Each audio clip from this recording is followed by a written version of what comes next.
ulam. Kontek taman, mamahaw. Karena kita turarin ating laanay.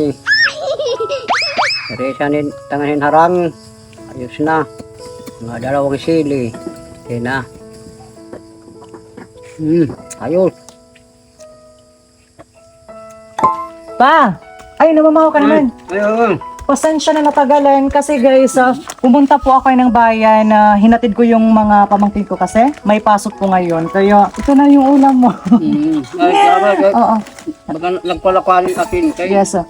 Si father po kasi guys, Ano ka pala before pananggot? po siyang mananggot is kailangan po talaga niyang kumain. Kaya pag walang ulam, ayun, nagbibil din si father ng ano. Kaleta. Ayan, so disregard na natin yan kasi narito na yung ulam mo today. Mainit-init pa siya. Thank you. Ayan. Okay. Oh, mahaw kita. Ayan, so mag-umagahan na tayo everyone. Ito yung ulam ni Father today. Ayan everyone, so si Father po kasi guys, bago po siyang mananggot is kumakain po muna talaga siya. So kung wala pang ulam, ayan, yung usual Nag-asin ulam lang po muna. namin na nagdidilbil si Father ng asin and hindi po namin ikinahihiya yun kasi that's the real life at saka yung, yan po yung nararanasan namin with or without the camera, di ba guys? Sanay naman kami. Sanay na po kami and ngayon na may chance na po na nabibiyayaan na po kami at saka nagkakaroon na po ako ng chance na makapag-share ng blessings sa kanila is I will do everything just to prioritize them as always, di ba? So sa lahat po ng mga viewers natin out there, especially sa lahat ng mga anak guys na kapag ikaw yung nagkakaroon ng chance na mabiyayaan, nararapat din lamang na i-share mo yun sa inyong pamilya, especially sa parents nyo guys. Kasi hindi po ako naniniwala sa kasabihan na responsibilidad natin yung ating mga magulang. Kasi guys, sila po talaga yung unang nagsakripisyo, sila yung pinakaunang nandyan nung walang-wala pa tayo guys. Kaya nararapat din lamang na suklian din natin sila sa lahat ng kanilang paghihirap sa pagpapalaki sa atin. And deserve po nila yung mga bagay na hindi nila naranasan nung una. Kasi nga, di ba, responsibilidad ng magulang natin yung mga anak nila. Kaya as a payback sa lahat ng sakripisyo nila, sa simpleng pamamaraan lamang is at least napapasaya natin sila, nabibigyan natin sila ng kaligayahan. Kasi kung hindi po dahil sa kanila, wala tayo ngayon sa mundong ito.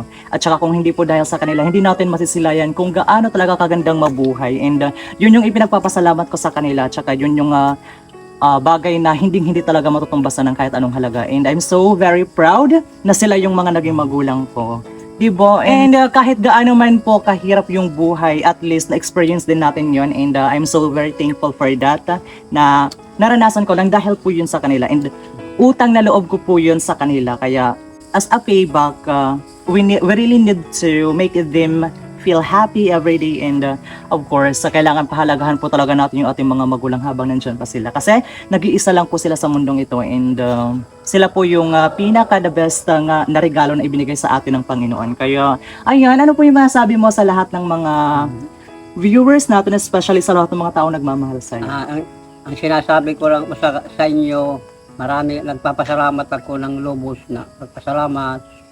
Sabi na sa ating Panginoon, maraming sa inyo ng mga taga-suporta sa amin.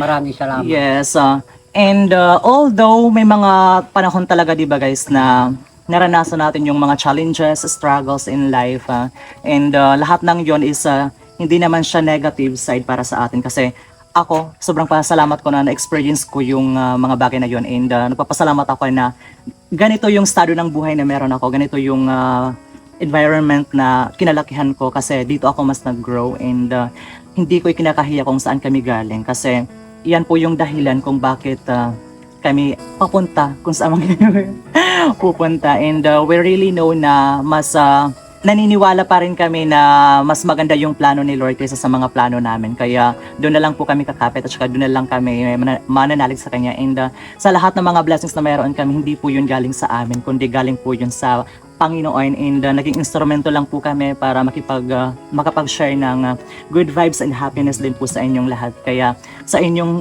lahat dyan, guys, especially po ikaw na nanonood po sa amin today, ikaw po yung ultimate blessings po namin kasi nandyan ka palagi, hindi niyo po kami pinagsasawaan na suportahan at saka you really made me feel so very happy po talaga today. So, thank you so much po talaga. Maraming salamat sa inyong lahat. Yes, ayan! Tapos na. So, tapos na pala si Father kumain ngayon na manananggot na siya. Mm. So, again, thank you so much everyone for watching. See you again on our next video. Bye-bye. Bye-bye! Mwah. Mwah.